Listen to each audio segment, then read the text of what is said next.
Hello दोस्तों, in news programme में एक बार फिर से आप सभी का स्वागत है और मैं हूं हिमांशु। जैसा कि आप सभी जानते हैं कि आज की तारीख क्या है और आज अंतर्राष्ट्रीय स्तर पर पृथ्वी दिवस मनाया जा रहा है।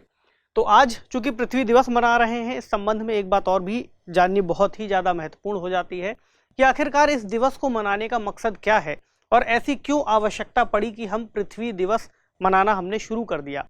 तो चूंकि जलवायु परिवर्तन जैसी जो समस्याएं हैं वे काफ़ी लंबे समय से हमारे सामने बनी हुई है और लगातार बढ़ती जा रही है।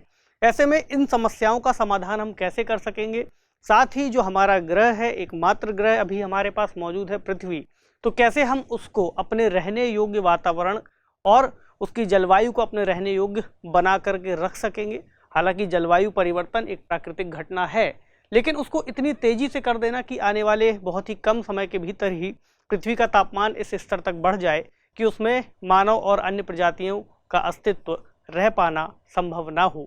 इस लिहाज से आज का जो दिवस है बहुत महत्वपूर्ण है, अंतर्राष्ट्रीय पृथ्वी दिवस और जलवायु संकट। तो न्यूज़ की अभी हम बात करेंगे, जैसा कि स्पष्ट ही है कि चूंकि आज ऐसा दिवस है इसलिए न्यूज़ भी इससे संबंधित है। तो अंतर्राष्ट्रीय पृथ्वी दिवस क्या है, क्यों मनाते हैं, क्या उद्देश्य है, कब से हमने इसे मनाना शुरू किया, इस साल क्या थीम लेकर के मना रहे हैं, चैलेंजेस क्या हैं हमारे सामने, भारत के संदर्भ में देखें तो क्या संवैधानिक प्रावधान किए गए हैं पर्यावरण के संरक्षण को लेकर के, इसका क्या समाधान हो सकता है, और एक सवाल जिसे आप मेंस के स्तर पर लिखने का अभ्यास करेंगे, सवाल भी हम देखेंगे अंत में। तो यह जो टॉपिक है यह जीएस पेपर 3 से पूरी तरह से जुड़ सकता है, यानी कि सतत विकास और पर्यावरण संरक्षण। इसके अलावा निबंध खंड में भी ऐसे कई बार क्वेश्चंस पूछे जाते हैं या फिर जो निबंध का टॉपिक है वो दिया जाता है, जहां पर पर्यावरण संरक्षण से जुड़े जो मुद्दे हैं उसमें आपकी राय, आपका ओपिनियन, आपका सुझाव और आपकी जागरूकता को आंकने का काम किया जाता है। ठीक, तो जो न्यूज़ है वह है अर्थ डे 2022, जहां पर गूगल ने एक डूडल बना करके आज का जो दिवस है उसको हाईलाइट किया है और उसमें अलग अलग क्षेत्रों को दिखाया है। जैसे कि आप यहाँ पर इस डूडल में देख सकते हैं, यहाँ पर एक पर्वत दिखाया गया है, ये है माउंट किलिमंजारो जो कि तंजानिया में है।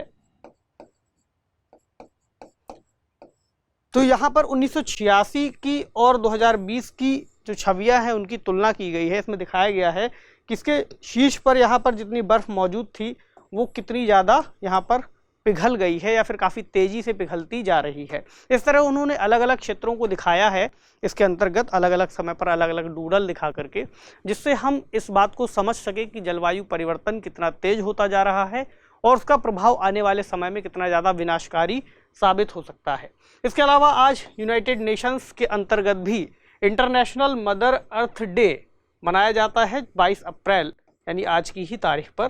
तो यही एक अंतर्राष्ट्रीय दिवस के रूप में आयोजित किया जा रहा है आज यानी 22 अप्रैल 2022 को। और आज के इस आयोजन की जो थीम रखी गई है वह है इन्वेस्ट इन आवर प्लैनेट, यानी कि हमारे ग्रह पर निवेश करें। तो निवेश किस संदर्भ में किए जाने की बात की जा रही है, क्योंकि हमें निवेश की आवश्यकता है केवल आर्थिक रूप से ही नहीं, आर्थिक के साथ साथ हमें संरक्षण और सहभागिता की भी आवश्यकता है और प्रयासों को एक साथ मिलकर के करने की आवश्यकता है। तो निवेश का मतलब ही है कि आप अपनी सहभागिता दें यहाँ पर पृथ्वी को बचाने में। यहाँ पर पृथ्वी को बचाने का मोटा मोटा मतलब यही है कि पृथ्वी तो अपने आप में है ही, एक ग्रह मौजूद है, लेकिन पृथ्वी में मौजूद जो जीवन की स्थितियाँ हैं उसके वजह से ही इस रूप में हम जिस जीवन को देखते हैं वह वहाँ पर मौजूद है। तो अगर वे स्थितियाँ बहुत तेज़ी से बदलती जाएंगी तो जो जीवन का रूप हमारे सामने है हम उसको ज़्यादा लंबे समय तक नहीं देख पाएंगे और वर्तमान स्वरूप मानव सभ्यता का जो मौजूद है वह उसी के अंतर्गत आया हुआ है और उसी के अंतर्गत संचालित हो रहा है। ऐसे में पृथ्वी के अंतर्गत जीवन को बचाना इस दिवस को मनाए जाने का उद्देश्य है। तो अगर कोई आपसे पूछे कि इस दिवस को मनाने की शुरुआत कब से हुई या फिर कब से इसको मनाया जाना शुरू किया गया, तो हम देखते हैं कि 1970 के आसपास जब औद्योगिक क्रांति का चरम स्तर इतने स्तर पर बढ़ता जा रहा था कि लोगों को इस बात का एहसास होना शुरू हो गया था कि जो प्रदूषण है, प्रदूषण का स्तर कहीं ना कहीं हवा के अंतर्गत घुलता जा रहा है और लोगों को सांस लेने में कठिनाई होती जा रही है। तो अमेरिकी सीनेटर थे गैलार्ड नेल्सन, इनका नाम इस संदर्भ में बहुत महत्वपूर्ण है लेना, क्योंकि उन्होंने ही 1970 के दौरान इस तरह के एक आंदोलन की शुरुआत की थी जिसके तहत लोगों को जागरूक किया गया पर्यावरण संरक्षण की दिशा में, या फिर एक चेतावनी स्वरूप में उन्होंने कई बातों को स्पष्ट किया कि कैसे पर्यावरण के सामने अब चुनौतियां आनी शुरू होती जा रही हैं और जो औद्योगिक उत्पादन है उसकी वजह से जो पर्यावरण प्रदूषण है वह बढ़ता चला जा रहा है। इसमें एक और शख्स का नाम लेना चाहिए, वे हैं डेनिस हेस, जिन्होंने गैलार्ड नेल्सन के साथ मिलकर के इस आंदोलन को काफ़ी तेज किया और काफ़ी तेज़ी से आगे बढ़ाया।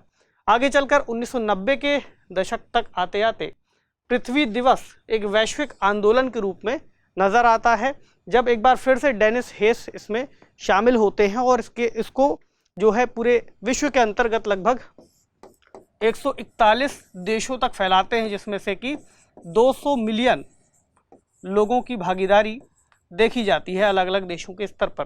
तो एक बहुत बड़ा आंदोलन जब इसको बनाते हैं तो आगे चलकर 1992 में संयुक्त राष्ट्र का जब पृथ्वी शिखर सम्मेलन रियो डी जेनेरियो में आयोजित होता है तो उसमें भी इस तरह की जो चर्चाएं हैं वे काफ़ी ज़्यादा सामने आती हैं। यानी कि कुल मिलाकर कहें तो ये जो मुद्दा है लोगों के सामने आता है कि ऐसा भी एक मुद्दा अब हमें आइडेंटिफाई करना चाहिए। इसके बाद आगे चलकर हम देखते हैं कि जो अमेरिकी राष्ट्रपति थे उन्होंने गैलार्ड नेल्सन के इन कामों को रिकॉग्नाइज करते हुए उनको प्रेसिडेंशियल मेडल ऑफ फ्रीडम से सम्मानित किया था, जो कि अमेरिका का हाईएस्ट सिविलियन अवार्ड कहा जाता है। तो उनके पर्यावरण संरक्षण की दिशा में किए गए प्रयासों को एक राष्ट्रीय स्तर पर और अंतर्राष्ट्रीय स्तर पर पहचान दिलाने को लेकर के उनको ये सम्मान देते हैं। अच्छा, संयुक्त राष्ट्र महासभा ने जो इंटरनेशनल मदर अर्थ डे की बात कर रहे थे, तो संयुक्त राष्ट्र महासभा ने 2009 में इंटरनेशनल मदर अर्थ डे के रूप में 22 अप्रैल को निर्धारित किया था और 22 अप्रैल के संदर्भ में एक रेजोल्यूशन को अपनाया था और कुछ और भी बातों को निर्धारित किया था कि अब कैसे जलवायु परिवर्तन जैसे मुद्दों से हम निपट सकेंगे। तो एक कार्यक्रम की शुरुआत की गई थी जिसका नाम था हार्मनी विद नेचर, यानी कि हम कैसे पृथ्वी के अंतर्गत जो प्रकृति मौजूद है उससे जुड़ करके काम कर सके। यानी कि केवल यही कार्य न रहे कि हमें उसका दोहन करना है, संसाधनों का उपयोग करना है, बल्कि हम इस बात को भी समझें कि वे संसाधन केवल हमारे उपयोग के लिए या उपभोग के लिए ही नहीं है, बल्कि उससे कहीं ज़्यादा उनकी वैल्यू है। यानी वर्तमान और भविष्य की आर्थिक, सामाजिक और पर्यावरणीय आवश्यकताओं के बीच एक उचित संतुलन बनाए जाने की बात कही गई थी और ये प्रोग्राम यूनाइटेड नेशंस के अंतर्गत शुरू किया गया था। बात करें अभी के समय में हमारे सामने क्या क्या चुनौतियां हैं, तो पहली सबसे बड़ी जो चुनौती है वो यही है कि पृथ्वी के जो संसाधन हैं वे अपने आप में सीमित हैं, रिसोर्सेज सीमित हैं, उनका एक्सट्रैक्शन यानी उनको निकाला जाना भी एक सीमित मात्रा तक ही किया जा सकता है और हमारे जो मानव जनसंख्या है वो लगातार बढ़ती जा रही है। तो एक ऐसी स्थिति आएगी जहां पर मानव की जो आबादी है उसका बोझ उठाने के लिए हमारी जो पृथ्वी है वह पूरी तरह से सक्षम नहीं हो सकेगी और जितने हमारे पास संसाधन है वे अपने आप में जब पुनर्निर्मित होते हैं या पुनर्नवीनीकृत होते हैं प्रकृति के माध्यम से, वे उस गति से पुनर्नवीनीकृत नहीं हो पाएंगे और उनका दोहन कहीं ज़्यादा तेज़ी से बढ़ जाएगा। तो हमारी जीवन शैली, हमारा उपभोग और उत्पादन पैटर्न इसको बहुत ज़्यादा प्रभावित कर रहा है और पृथ्वी की जो वहन क्षमता है वो गंभीर रूप से प्रभावित हो रही है। इसी के परिणाम स्वरूप हमें दिख रहा है कि जैव विविधता का नुकसान होता जा रहा है, कई सारी प्रजातियाँ पशु पक्षियों की, पेड़ों की विलुप्त होती जा रही हैं, पर्यावरण का क्षरण होता जा रहा है, मिट्टी का क्षरण होता जा रहा है। जो मिट्टी हमारे पास मौजूद है पेड़ पौधों के काटे जाने की वजह से वह रेगिस्तान में या रेत में तब्दील होती जा रही है। जो हमारे पास प्राकृतिक रूप से जल के स्रोत मौजूद हैं, नदियाँ हों या फिर मीठे जल के स्रोतों की बात करें, तो वे भी लगातार सूखती जा रही हैं। तो मरुस्थलीकरण और जलवायु परिवर्तन एक बड़ा संकट बनता जा रहा है और जलवायु परिवर्तन का मतलब ही है कि जलवायु परिवर्तन के तहत जो वातावरण का गर्म होना है या फिर ग्रीन हाउस गैसों का उत्सर्जन है वह बहुत तेज़ी से बढ़ रहा है और टेम्परेचर का बढ़ना हमें देखने को मिल रहा है। तो प्रकृति के प्रति एक तरह से हमारी जो उपेक्षा है वो एक बड़ी चुनौती है, हमारा जो व्यवहार है वो बड़ी चुनौती है। तो भारत का संविधान क्या कहता है इस संदर्भ में, अगर हम इस दिवस को मना रहे हैं, इस दिन को मना रहे हैं, चूँकि वैश्विक स्तर पर मना रहे हैं और देश के स्तर पर भी हमारा कर्तव्य है इस तरह की जागरूकता को हमें फैलाना चाहिए, तो संवैधानिक प्रावधान भी कुछ कहते हैं। संविधान का अनुच्छेद 48 का यानी राज्य के नीति के निर्देशक तत्वों के अंतर्गत अनुच्छेद 48 का कहता है पर्यावरण का संरक्षण तथा संवर्धन और वन तथा वन्य जीवों की रक्षा, यानी राज्य देश के पर्यावरण के संरक्षण तथा संवर्धन का और वन तथा वन्य जीवों की रक्षा करने का प्रयास करेगा। तो ऐसा भी लिख दिया गया था राज्य के नीति के निर्देशक तत्वों के अंतर्गत कि जो प्रकृति है उसका जो संसाधन है उनकी हमें सुरक्षा करनी है। अब ये केवल राज्य का ही कर्तव्य नहीं है, ये नागरिकों का भी एक दायित्व है, उनका कर्तव्य होना चाहिए कि वे भी इस प्रकृति के जो अमूल्य संसाधन हैं उनकी सुरक्षा करने में अपनी भागीदारी निभाएं। तो इसका भी अनुच्छेद 51 का 6 कहता है कि प्राकृतिक पर्यावरण की, जिसके अंतर्गत वन, झील, नदी और वन्यजीव हैं, उनकी रक्षा करें, उनका संवर्धन करें तथा प्राणी मात्र के प्रति दया का भाव रखें। तो प्रकृति के संरक्षण की बात हमारा संविधान भी कहता है। इस आधार पर भी आज का दिवस मनाया जाना और जागरूकता बढ़ाना हमारा लक्ष्य होना चाहिए।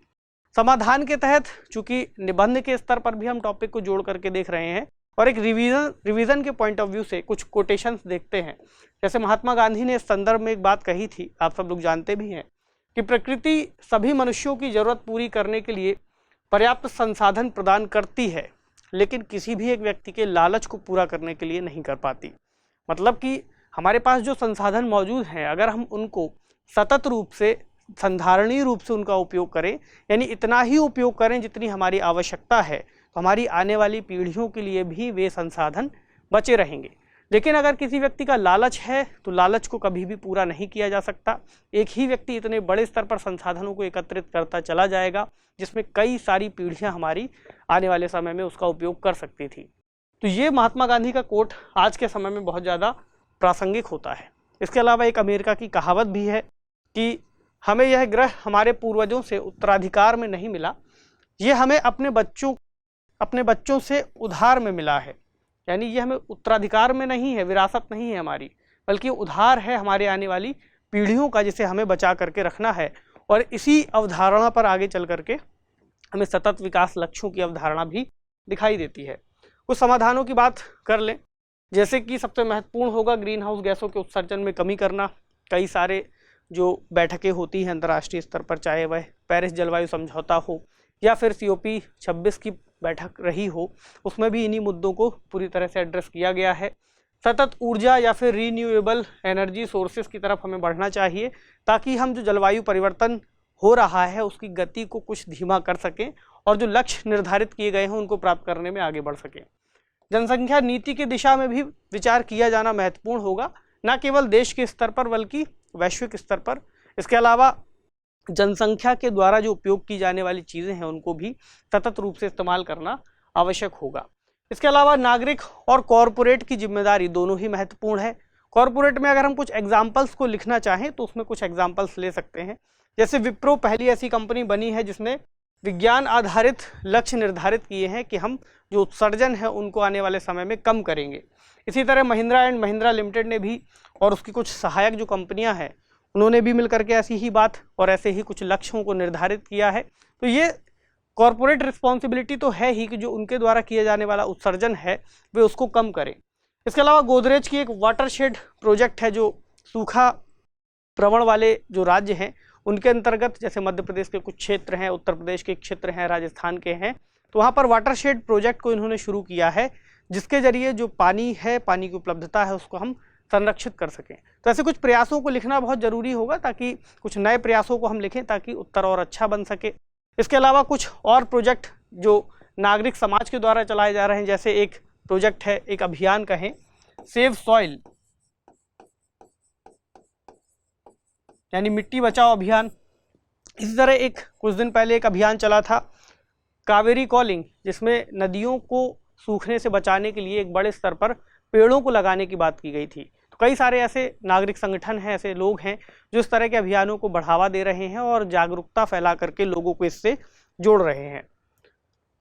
अब अंतिम बात जो बहुत महत्वपूर्ण है वो है सस्टेनेबल डेवलपमेंट गोल्स की, क्योंकि सतत विकास लक्ष्यों को जो हमें पूरा करना है, इनको अगर हम पूरा करने की दिशा में काम नहीं करेंगे तो जिस हिसाब से हम आज इस दिवस को मना रहे हैं, इसको मनाए जाने का वास्तविक उद्देश्य पूरा नहीं हो पाएगा।